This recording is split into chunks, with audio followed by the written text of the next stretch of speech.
Path ના ખબર પડે કે કર્મ માર્ગ લો કે તમે ભક્તિ માર્ગ લો કે જ્ઞાન માર્ગ લો, તો એ તમને ખ્યાલ ના આવે. તો તમે કયો માર્ગ અત્યારે ચાલુ છે ચાલવાનું?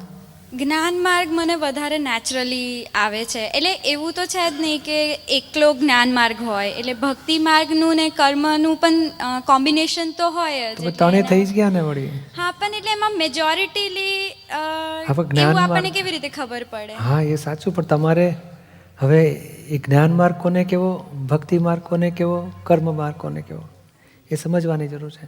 આપણે ત્રણ જુદા પાંખિયા ગણીએ છીએ કે જ્ઞાન માર્ગ તો થોડોક મને એમાં રસ ખરો, પછી થોડી ભક્તિ ખરી, થોડો કર્મ ખરું. કર્મ શું ને કોને કહો કે થોડું મહેનત કરો, પુરુષાર્થ કરો કે છે.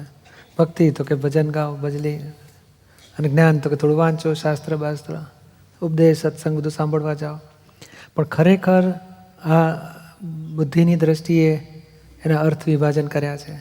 જ્ઞાનીની જ્ઞાન દ્રષ્ટિએ જ્ઞાન, ભક્તિ અને કર્મ એકબીજાના સમન્વયથી જોઈન્ટ જ છે. એક સિક્કાની બે બાજુ જેવું છે. જેમ તમારે ભગવાનને પ્રાપ્ત કરવા હોય તો ભગવાન સુધી પહોંચવાનું રસ્તાનું જ્ઞાન જોઈએ તમને. જેમ એરપોર્ટ જવું હોય તો તમે કહો મને એરપોર્ટ હું ચાલવા માંડીશ એટલે આવી જશે, પણ ના, તમને જ્ઞાન છે તો કે મને રસ્તો નથી ખબર. તો રસ્તો ખબર ના હોય તો તમને એરપોર્ટનો સાક્ષાત્કાર થાય? તો એરપોર્ટનો જવા માટે તમને એરપોર્ટનું જ્ઞાન પહેલાં જોઈએ. તમારા હાથમાં જ્ઞાન આવી ગયું તો તમને સાક્ષાત્કાર થયો કહેવાય? તો કે ના, એ જ્ઞાન પ્રમાણે ફોલો કરો એનું નામ ભક્તિ. Two approach near and near.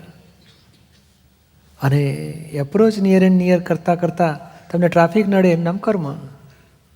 અડધો કલાકનો રસ્તો 1.5 કલાક થઈ ગયો, ટ્રાફિક નડ્યો સાંજે નીકળ્યા એટલે એ કર્મ. પણ છેવટે જ્ઞાન, ભક્તિ, એ જ્ઞાન પ્રમાણે ચાલવું એનું નામ ભક્તિ. અને એરપોર્ટનું સાચા રસ્તાનું જ્ઞાન પ્રાપ્ત કરવું એ તો ભગવાન શું છે, એનું સ્વરૂપ શું છે, આપણે પોતે ભગવાનથી કઈ રીતે અભેદ છીએ, કે કેવી રીતે ભગવાનને ઓળખવા, એ બધું જો જ્ઞાન પ્રાપ્ત કરીએ અને એ જ્ઞાનને ફોલો કરીએ એટલે આપણને ભગવાનનો સાક્ષાત્કાર થાય. તો એ જ સાચું જ્ઞાન કે જેનું એન્ડ રિઝલ્ટ આપણને ભગવાનનો સાક્ષાત્કાર થાય. અને એ જ ભક્તિ કે જેનું એન્ડ રિઝલ્ટ આપણને ભગવાનનો સાક્ષાત્કાર થાય.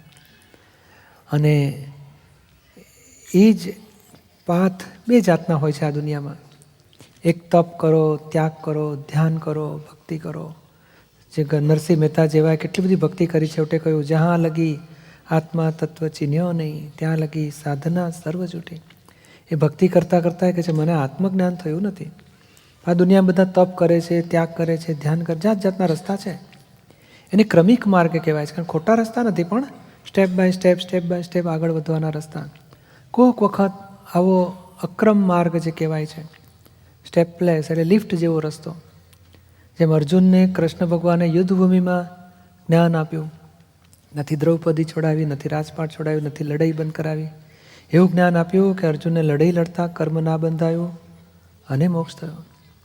એવો કોઈક વખત આવો જ્ઞાની હોય ત્યારે પ્રત્યક્ષ એમની કૃપાથી જ આપણે તપ, ત્યાગ, ધ્યાન, યોગ, સાધના કર્યા વગર આત્મ સાક્ષાત્કાર થાય. એને અક્રમ માર્ગ કહેવાય છે. અને એવો જો રસ્તો મળી ગયો ને તો પછી આ બધું તમારું પૂરું થશે. અને એનું પરિણામ શું? તો કે દુઃખોથી મુક્તિ, ચિંતાથી મુક્તિ અને આનંદ, પરમાનંદ આપણો વધતો આપણા ક્રોધ, માન, માયા, લોભ, રાગ, દ્વેષ ખલાસ થતા જાય.